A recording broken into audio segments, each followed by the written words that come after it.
Құрметті түлектер, бүгін біз сіздермен 100% ОБТ-да кездесетін есептердің шығару жолының тиімді алгоритмін үйренеміз. Яғни бізде көп кездесетін элементтер, есептер, тізбекті реакциялар бойынша есептер деген. Бұл жерде бізде де метаннан ацетилен, одан белгісіз аталған және одан нитробензол алған. Демек бізге 3 реакция жазу керек болады. Біз бұны тиімді шығару үшін тікелей метанның өзінен X атты не екенін біліп алуымыз болады. Яғни метаннан біздер ацетилен аламыз, ацетиленді тримерлеген кезде бізге белгілі бензол пайда болады. Бензолға азот қышқылын қосқан кезде нитробензол пайда болады. Демек бізде мына жерде С6H6 бензол алынады екен. Енді көміртек атомдарының сәйкестендірсек болады. Мына жерде біздер бензолдың құрамында көміртектің атом саны 6, ал метанда біреу болып тұр. Сондықтан алдына 6-ны қойып алсақ болады. Есептің берілгенде тізбегі бойынша 11,2 литр қалыпты жағдайда метан реакцияға түскен болса дейді. Демек мына 11,2 литрді метанның төбесіне қоямыз. X затының массасын анықтаңыз дейді. Бізге белгілі болды жаңа X затымыз ол бензол, төбесіне X қоямыз. Массасы дегені үшін мынаның молекуляр массасы түседі. Бізге белгілі оның молекуляр массасы 78-ге тең. Ал енді бізде мына жерде 11,2 литр қалыпты жағдайда литр түскендіктен литрдің астына литр түседі. 1 моль газымыз қалыпты жағдайда 22,4 литр көлемінде литр. Ал енді 6 моліміз қанша болады сонда? 6 молімізде 134-ке 4 литр еді. Демек 134-ке 4 литрді метан газының үстіне қоямыз. Демек бізде X затты анықтауымыз керек, бензолдың граммы. Без калькулятор жасауға да болады.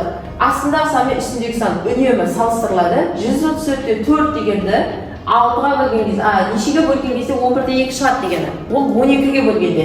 78-ді 12-ге бөлсек неше шығады дегенде 6,5 грамм шығады. Демек бізде жауабымыз С болады. Келесі есебімізге өтеміз.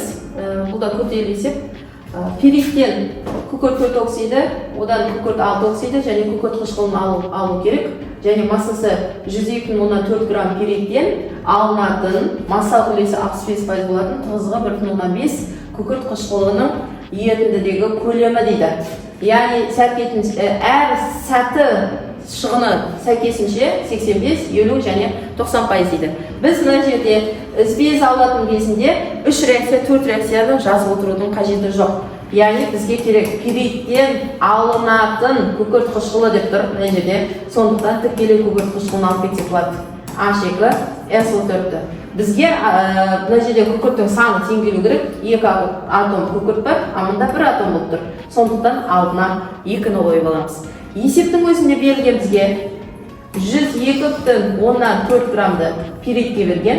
Демек астына MR түседі. MR оның 120. Ал енді алынатын күкірт қышқылының көлемі деген үшін басында оны граммда тауып аламыз. X грамм қоямыз. Мынаның MR 1 молі 98, 2 молінің MR 196 екені белгілі. Енді екеуін көбейтіп 120-ға бөлген кезде мына жерден 167-де 25 грамм шығады. Бізге бұл грамм. Енді граммды біз көлемге айналдыруымыз керек. М бөлінген роға қоямыз.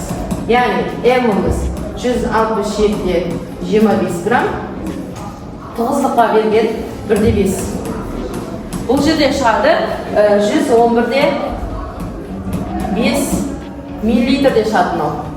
Миллилитрде. Ал енді 65% қолданамыз. Сондықтан 100%-ға көбейтіп, оны 65 деп жүрмей, тікелей 0,65-ке бөліп алсақ болады. 0,65-ке бөлген кезде бұл жерде шығады 171-де 5 шығады.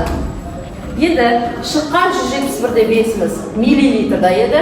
Миллилитрда бізде мына жерде әр сатыда пайыздары 85, 50, 90% деген. Біз 3 реакция жазған жоқпыз мана, қысқартып.